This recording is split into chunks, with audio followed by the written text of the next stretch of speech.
Poncia Vicêncio, de Conceição Evaristo.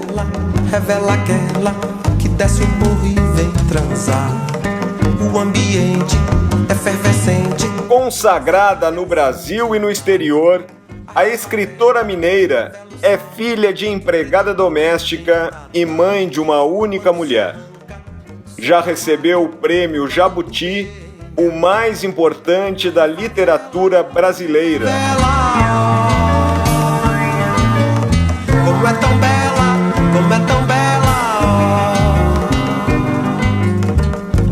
É autora de obras que orbitam em sua condição de mulher negra, como Becos da Memória, Insubmissas Lágrimas de Mulher, Olhos d'Água e Poncia Vicêncio, todas aclamadas pela crítica. Black Rio, da nova dança no salão.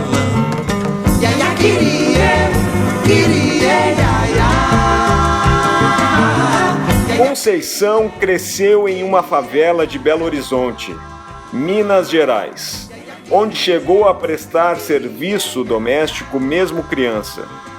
Viu seu destino girar a partir da mudança para o Rio de Janeiro, em meados dos anos 1970. Entre a favela, inferno e o céu, baby blue rock sobre a cabeça de um povo chocolate e mel.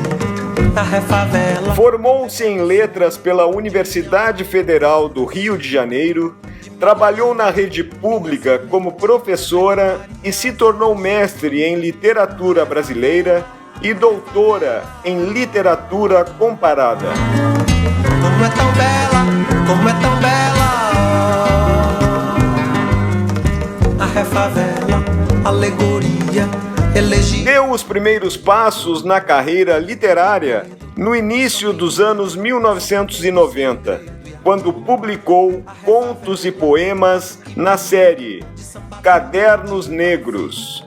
No entanto, só lançou seu primeiro romance, Poncia Vicêncio, em 2003, aos 57 anos.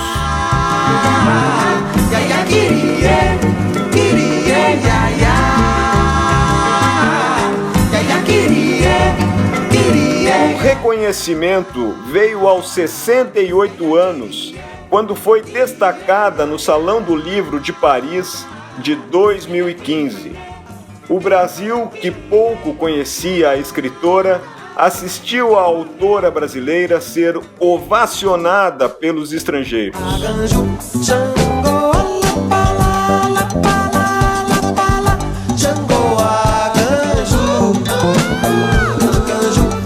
Em 2016, Conceição endossou um manifesto que questionava a ausência de negros na programação da Festa Literária de Paraty, a FLIP.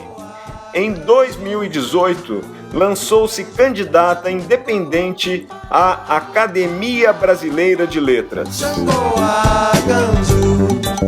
O filho perguntou pro pai: onde é que tá o meu avô? O meu avô, onde é que... Abre aspas.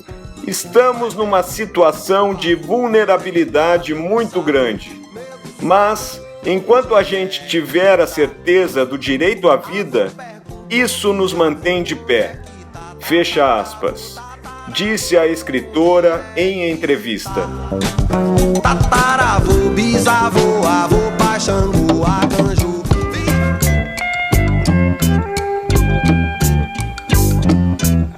A obra narra a trajetória de Poncia Vicêncio, uma mulher negra, desde sua infância até a idade adulta. Poncia mora com a mãe, Maria Vicêncio, na Vila Vicêncio, no interior do Brasil, onde vive entre descendentes de escravizados.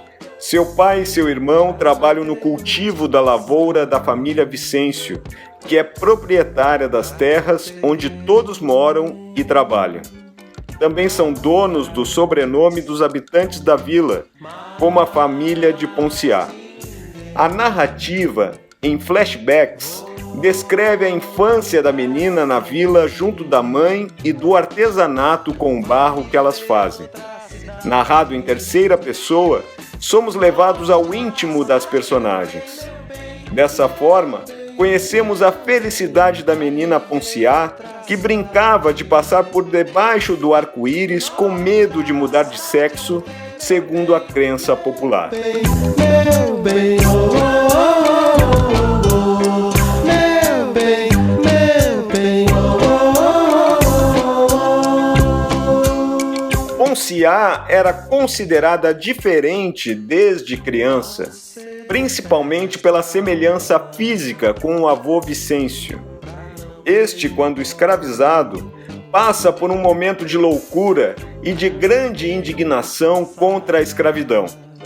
Mata a esposa e tenta o suicídio se mutilando, corta o próprio braço. É esse braço cotó que desde pequena Ponciá imita.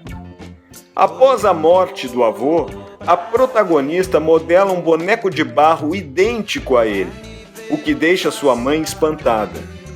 Por esse motivo, todos dizem que ela carrega a herança do avô. Meu bem, vai viver em outra cidade. Não te dá saudade que eu tenho, meu bem. Depois de perder o pai, Ponciá parte para a cidade grande em busca de uma vida melhor. Viaja de trem e, ao chegar à cidade sem ter para onde ir, passa uma noite na porta da igreja e consegue um emprego de doméstica. Durante o tempo em que junta dinheiro para comprar um barraco e trazer os seus para morar com ela, Luandi, seu irmão, decide também migrar, deixando sua mãe muito triste. Na cidade, o rapaz arruma emprego de faxineiro na delegacia, com a ajuda do soldado Nestor, homem negro que conheceu na estação de trem e que lhe serve de inspiração, pois Luandi sonha se tornar soldado também. Maria Vicêncio se vê sozinha e começa a viajar pelas vilas, sem rumo, na esperança de reencontrar seus filhos. É quando Ponciá volta para buscar sua mãe e seu irmão, mas não encontra ninguém em casa, apenas o boneco de barro do avô, guardado no fundo de um baú. Ao visitar Nengua Kainda, descobre que verá novamente sua família e cumprirá a herança.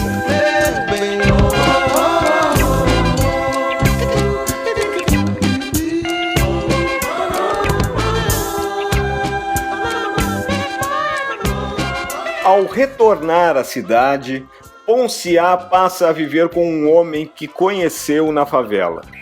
No início, ela aparenta estar apaixonada, mas depois sofre agressões físicas de seu companheiro, que se sente motivado a fazê-lo por conta do estado de apatia da mulher, a qual sente a ausência de seus familiares e padece devido aos traumas causados por 7 abortos.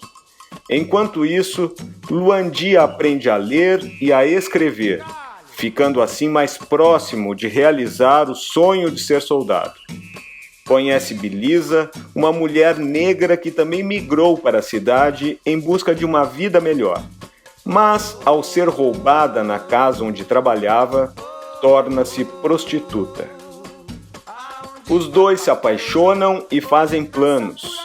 No entanto, ela é assassinada brutalmente por Negro Climério, tragédia que põe fim na história do casal.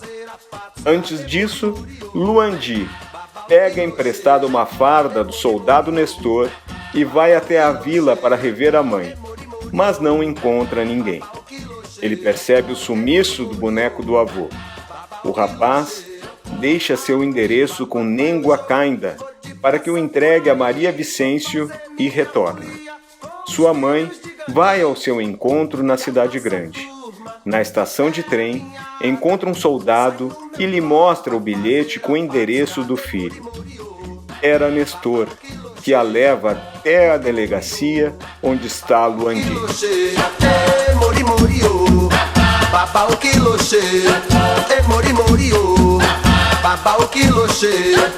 Aonde vai papai hoje? Na favela, Ponciá delira com saudades do barro e toma a decisão de retornar à sua terra natal. Na estação de trem, reencontra a família numa passagem muito emocionante. Voltam juntos para Vila Vicêncio, onde Ponciá faz o cumprimento de sua herança ancestral junto do rio, do arco-íris e do barro.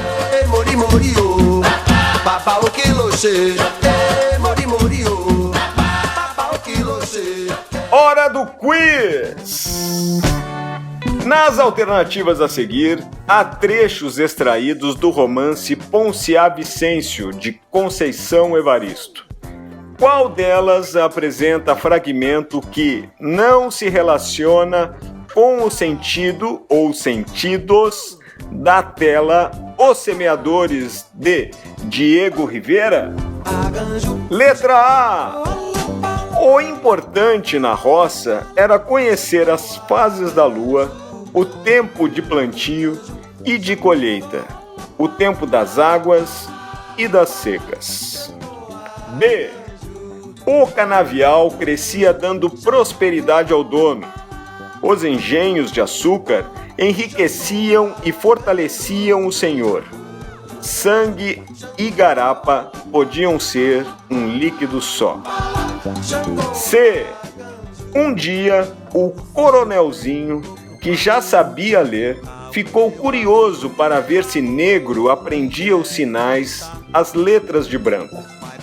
Quando o senhor moço se certificou de que negro aprendia, parou a brincadeira. D. Ponciá Vicêncio se lembrava pouco do pai. O homem não parava em casa. Vivia constantemente no trabalho da roça, nas terras dos brancos. Nem tempo para ficar com a mulher e filhos o homem tinha. Quando não era tempo de semear, era tempo de colheita, e ele passava o tempo todo lá na fazenda.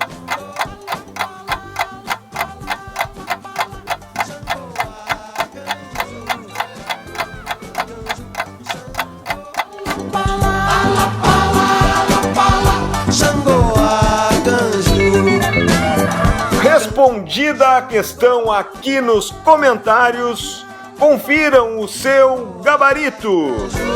E lembrem-se, tenham sempre bons estudos!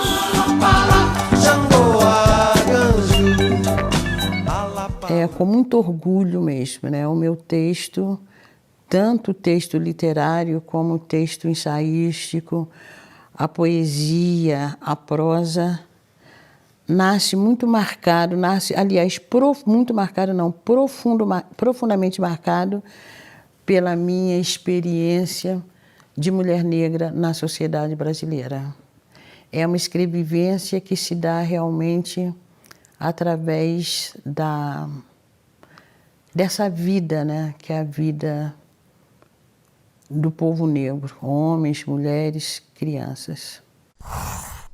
Eu sou Conceição Evaristo, professora aposentada do município do Rio de Janeiro e escritora.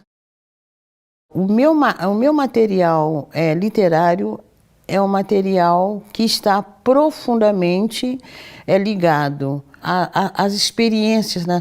Às experiências dessa coletividade negra. E é interessante porque talvez essa crítica literária não acredite que a experiência negra que nós, autoras e autores negros, que a nossa experiência, que a nossa vivência possa ser matéria de ficção.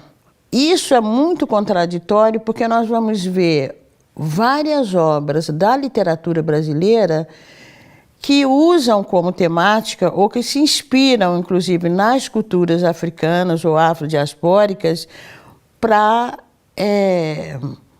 construir esse texto literário, né? Eu acho que um grande exemplo se você pensa em Os Tambores de São Luís, do Montello, ou se você pensa em Viva o Povo Brasileiro, ou se você pensa nas obras de Jorge Amado, em que as culturas negras estão presentes como temáticas. Então, mas quando se trata dessa autoria negra, quando nós mesmos usamos as nossas experiências, as nossas culturas e transformamos em textos literários, é uma passagem mais difícil. É como se o negro não tivesse o direito de criar suas próprias histórias, de falar de suas próprias histórias. Como a ficção ela não tem esse compromisso com a verdade, e como também o discurso ficcional, no caso dessa literatura que nós criamos, esse discurso ficcional, ele chega justamente cobrindo certa lacuna. O que a história não nos oferece, estou falando história, ciência, o que a história não nos oferece, a literatura ela pode oferecer. Esse vazio histórico ele é preenchido pela ficção. Exemplificando isso que eu falo, acho que assim, um romance brasileiro que cumpriu justamente, que entra nesse espaço lacunar, é o livro de Ana Maria Gonçalves, Um Defeito de Cor. Ela vai fazer uma pesquisa histórica sobre Luísa Maim, não encontra nada, ela ficcionaliza, né? Ela dá uma vida para Luísa Maim. É muito do que eu tenho feito também. Ponciá Vicêncio é um livro que retoma, a personagem retoma todo o processo de escravização que os ancestrais dela passaram. Essa memória do passado, ela acaba também se fundindo ao presente, e o tempo todo essa personagem, ela busca a ancestralidade dela. E é interessante porque é um livro que parte de uma situação, ou que vem de uma ideia bem específica, né? Traz essa história da escravização dos africanos e seus descendentes, mas é um livro que acaba convocando várias pessoas, homens, velhos, crianças, brasileiros, estrangeiros, tanto é que ele já está publicado em inglês, francês, espanhol, e está agora no prelo para uma publicação em árabe.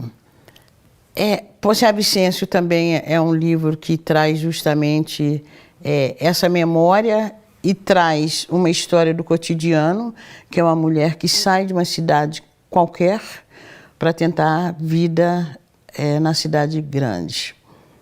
Becos da Memória também traz essa memória da escravização. E o que eu gosto de fazer também, como eu gosto de criar essa temática. A professora Leda Martins, de Belo Horizonte, ela diz que para os africanos escravizados, o nosso passado não terminou. E acho que qualquer pessoa que tem um pouco de observação percebe, né? A situação em que os afros brasileiros se encontram, esse passado ele não foi expurgado. Acho que ele não foi expurgado nem em termos emocionais mesmo, e nem numa política concreta. Eu acho que quando a gente vê aonde está a grande maioria negra, né? Trabalhar esse passado é uma maneira também de reivindicar uma posição de dignidade no presente. E talvez mais do que isso ainda, trabalhar esse passado na literatura é uma forma também de você afirmar a sua identidade afro-brasileira. Então, cada vez que a gente fala de uma identidade afro-brasileira, nós nos afirmamos como brasileiros, mas também afirmamos as nossas raízes ancestrais. Gosto muito também de trazer para a literatura talvez imagens e situações que, olhadas de fora, não tem nenhuma poesia. Ora, a maneira como você descreve esse fato, a maneira como você trabalha esse fato, a maneira como você constrói a personagem, inclusive, e a maneira como você usa a linguagem, você pode fazer desse fato extremamente cruel, você pode construir ele de tal forma que você humaniza, inclusive humaniza o próprio, vou dizer entre aspas, o próprio marginal. Para exemplificar isso, eu tenho dito muito também, eu tenho uma cena que eu preciso transformar essa cena num texto literário. É uma cena que eu assisti na última escola que eu trabalhei, quando eu me aposentei. Tinha um rapaz negro, isso no Morro de São Carlos, no Rio de Janeiro. E esse rapaz, ele era soldado do tráfico. Ele estava em pé, na postura mesmo de sentinela, com a metralhadora atravessada no peito. E ali de plantão. Quando eu olho, vem uma mulher negra também bastante jovem, com uma criança, essa criança deveria ter uns 3 ou 4 anos, vem caminhando em direção a esse soldado do tráfico. Quando ele vê essa criança, esse rapaz abaixa, joga a arma para trás e abraça a criança, que é o filho dele. A qualquer momento, aquele gesto de afeto, né, aquele pequeno momento de carinho, poderia se transformar em sangue. Bastava a polícia estar subindo São Carlos naquele momento, ou bastava um outro soldado do tráfico do grupo rival entrar ali numa disputa com ele. Então, olhando aquela cena, não é uma cena poética. É uma cena dura, né? É uma cena ali de ameaça à vida, mas há um momento que eu acho que o texto literário tem esse poder. Dependendo da maneira que eu escreva esse texto, e dependendo do meu olhar, porque eu vi aquele olhar, eu vi aquela cena, há um momento que a arma, que tudo ali some. O momento que perdurou para mim era um pai bastante jovem abraçando um filho. Agora, como transformar isso num texto literário? Como você retirar, né, uma poética dessa cena? É um exercício, né? É um exercício grande, né? Uma cena que você escreve de uma hora para outra. Eu quero trabalhar bem essa cena, eu tenho que encontrar palavras, né? Eu tenho de encontrar construções que o que importa ali é descrever um rapaz bastante jovem, né? Um pai bastante jovem, abraçando o filho. Então, vários momentos, vários acontecimentos sempre me chamam a atenção. São matérias que eu construo através dessas observações, como o conto de Lixão, que está também em Olhos d'Água. De Lixão nasce, eu estou no Amarelinho, no Rio de Janeiro, e vem um menino me vendendo amendoim. Então, essas cenas do cotidiano, o que me interessa é justamente tentar abarcar essas cenas do cotidiano. E eu quero cenas do cotidiano em que eu construa personagens que têm a ver comigo, têm a ver com a minha experiência, se não uma experiência particular, uma experiência coletiva. Já aquele menino negro que está ali vendendo amendoim, é um menino que poderia ser meu filho, meus sobrinhos, é um menino que eu conheço da favela onde eu dava aula. E aí agora eu me lembrei da interpretação de Elza Soares do Guri, e há um momento, uma das interpretações, a Elza vai dizer, o guri sou eu, mais ou menos isso. Então, esse é um processo criativo que nasce de dentro. Quando eu olho uma doméstica, e aí eu vou me valer muito do que Mira Alves fala também. Mira Alves é uma escritora daqui de São Paulo.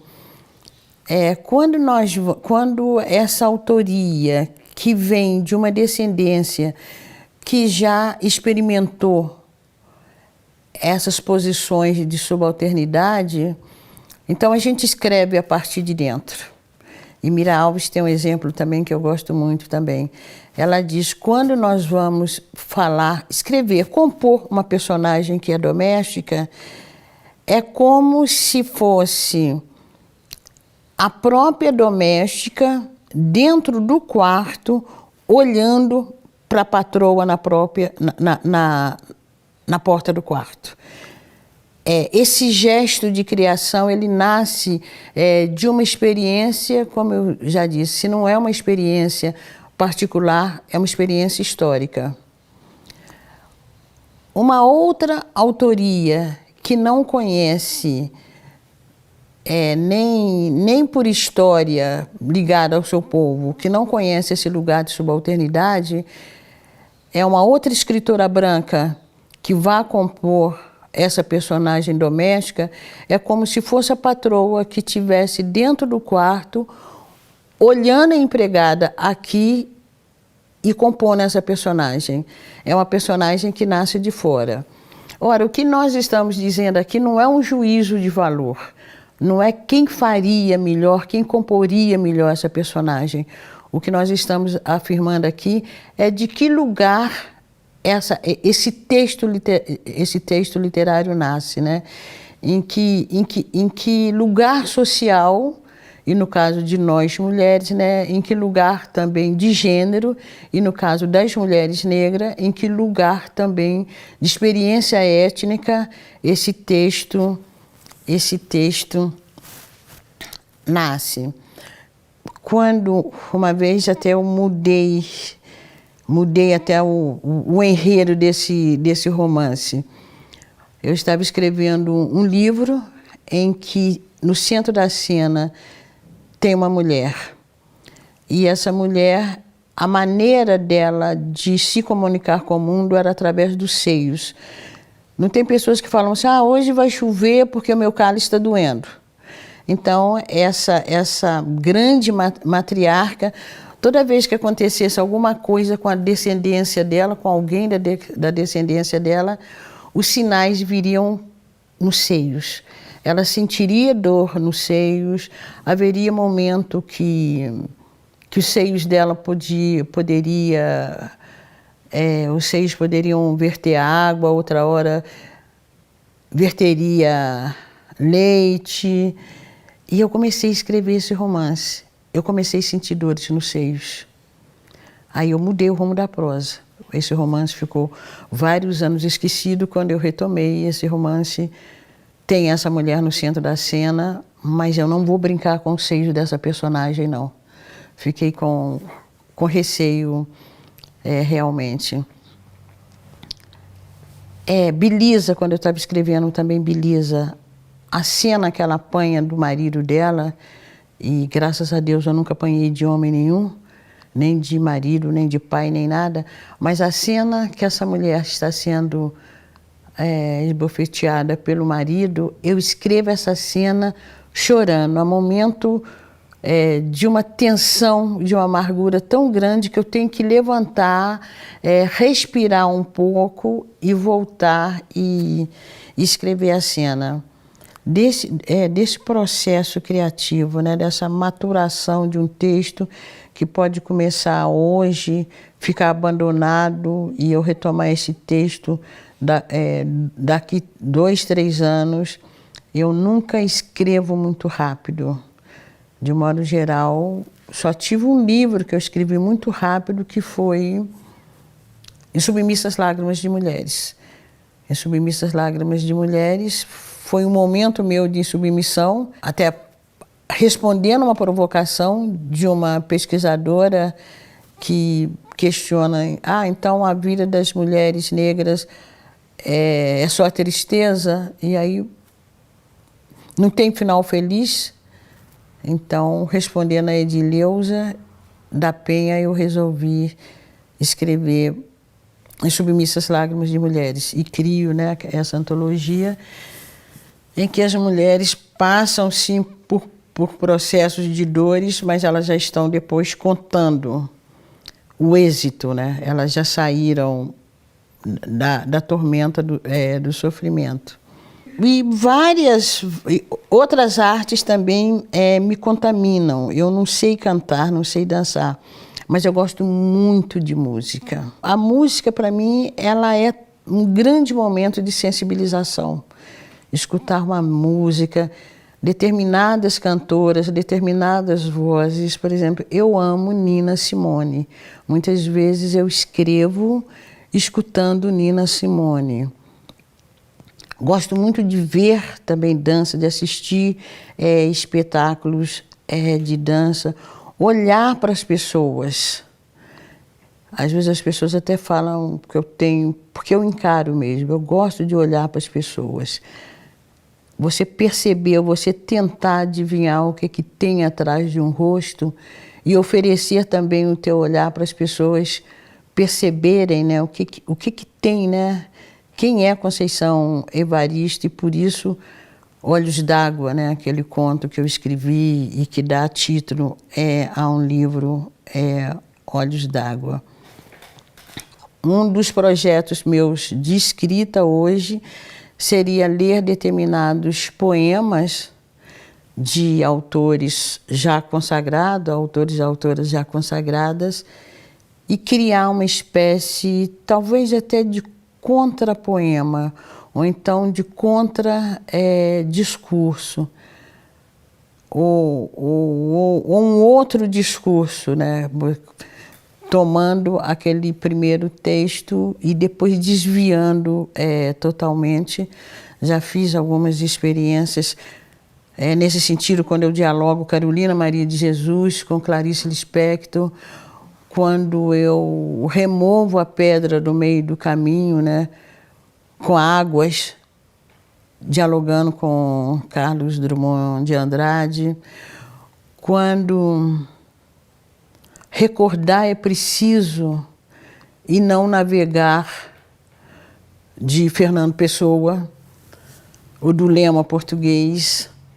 Então, há várias situações que podem motivar uma escrita.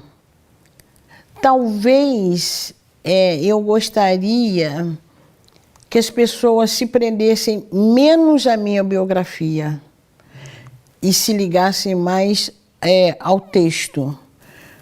Isso, para mim, tem sido de vital importância. Porque muitas vezes eu estou em algum espaço para falar de literatura e as pessoas falam: fala da condição da mulher negra na sociedade brasileira. Eu acho que eu não preciso falar. O meu texto é isso. E o exercício da literatura, para mim, é a minha maneira de não adoecer.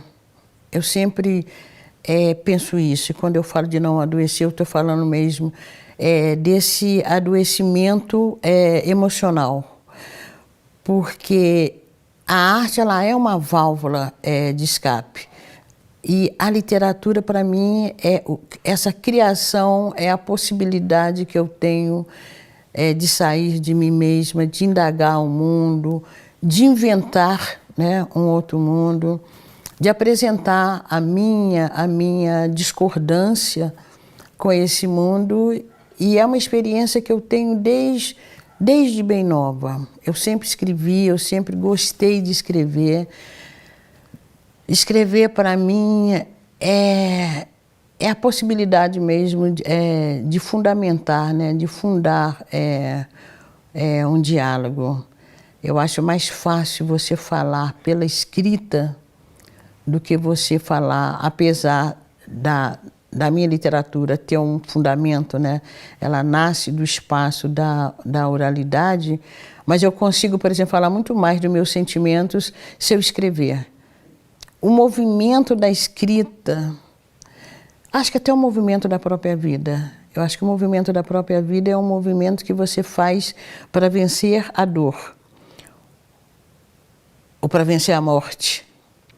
Eu acho que é alguma coisa assim, é o espírito de sobrevivência mesmo, né? Esse desejo de você agarrar-se à vida de alguma forma. E para mim a literatura é essa oportunidade que você tem de se agarrar à vida, né? Porque você registra a vida. Você registra a vida, você inventa a vida, você discorda da vida.